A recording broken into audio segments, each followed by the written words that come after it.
Hi, I'm Tammy Greenberg, Senior Vice President for Business Development at the RAB, and welcome to Radio on Main Street, the podcast all about radio.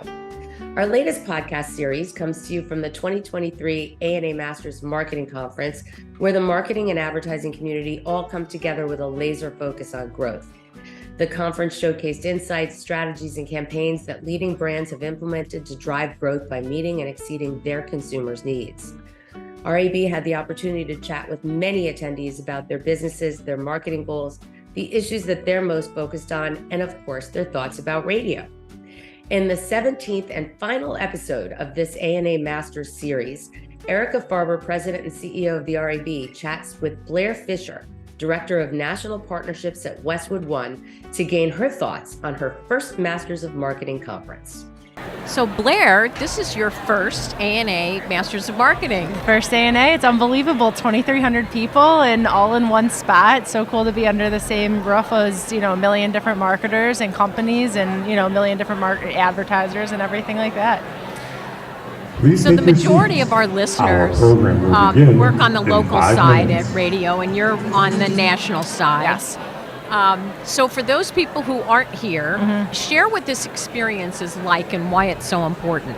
Yeah, no, this experience is unbelievable. So I work on the national side, like you said, and represent Westwood One's sports portfolio, news talk portfolio, podcasting, all digital assets with streaming and whatnot. So to be in the same room as a million different attribution and measurement companies is so cool, considering that's a hot topic, and as well as CMOs and, decision makers for any marketing of any sorts, but really just to get in front of a lot of different companies and people and talk about Westwood One, but audio as a whole is so cool. It's awesome.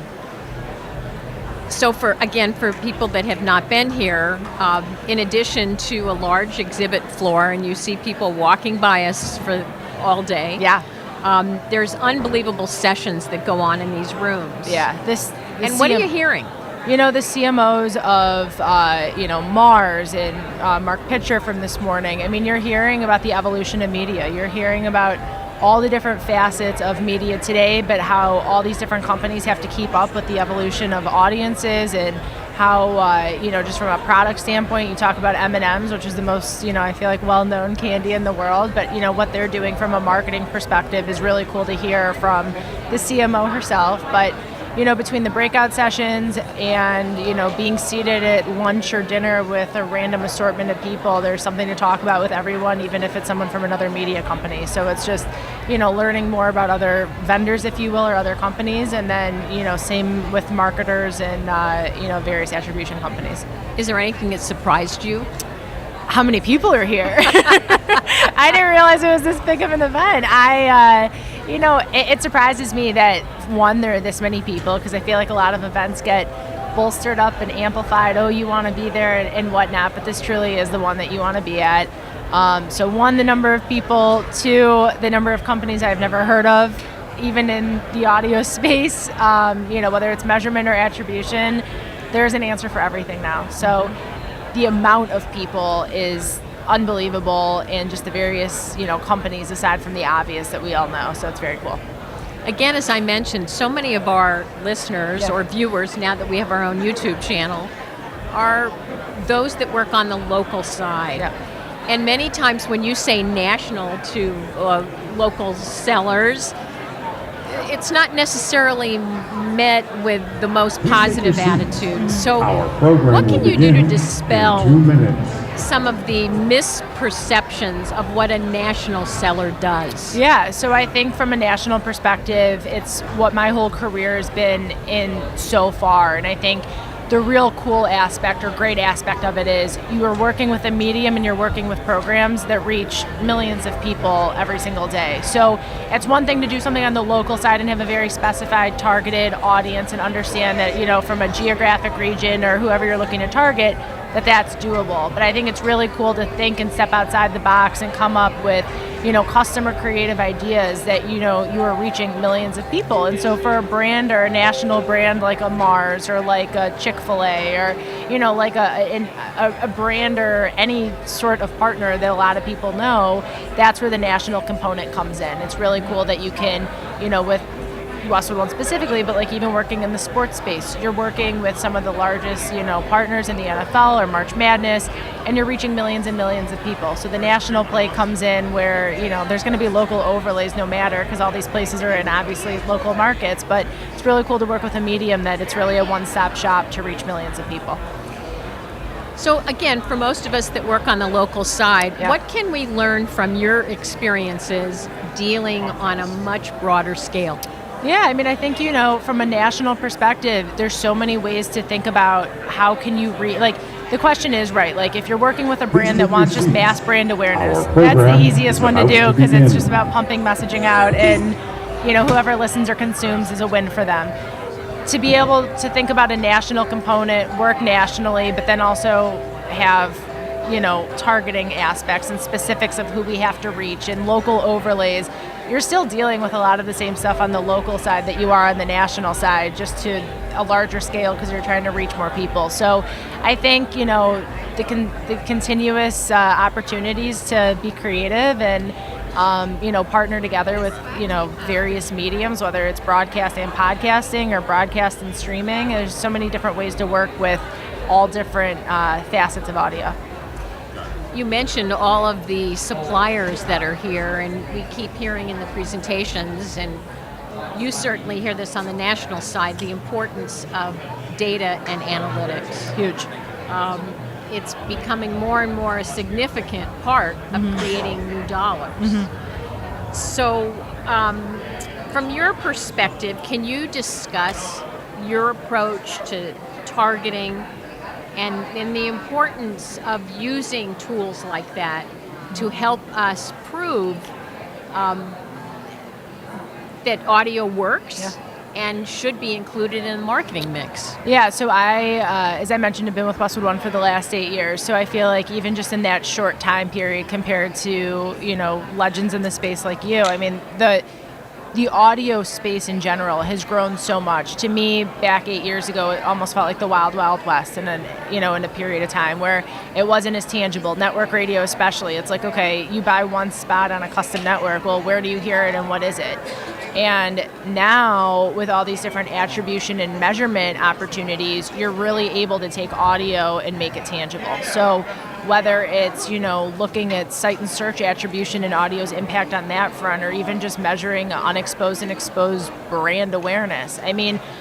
Everything really, to me, I'm not as familiar, but everything that can be done on the TV side really can be replicated on the audio side now. And I think that that's super important to be understood, because maybe back 10 years ago that wasn't the case, but now that it is the case and you look around this room and you have booths of a million different vendors, you really can measure and feel and touch audio, whereas before it might have just felt like it was going out into outer space. It's so important that the measurement component is understood as it is with TV and digital with audio as well.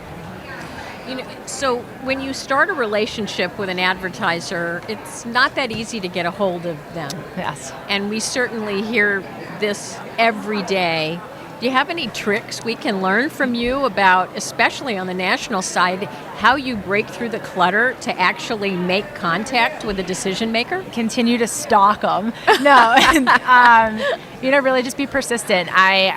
Between the cold calls and the cold emails, I expect not to hear from someone for weeks or months at a time. And, I keep an ongoing list of targets I'd really like to get in with because of things I see that they're doing elsewhere. And I know that it would be a seamless fit.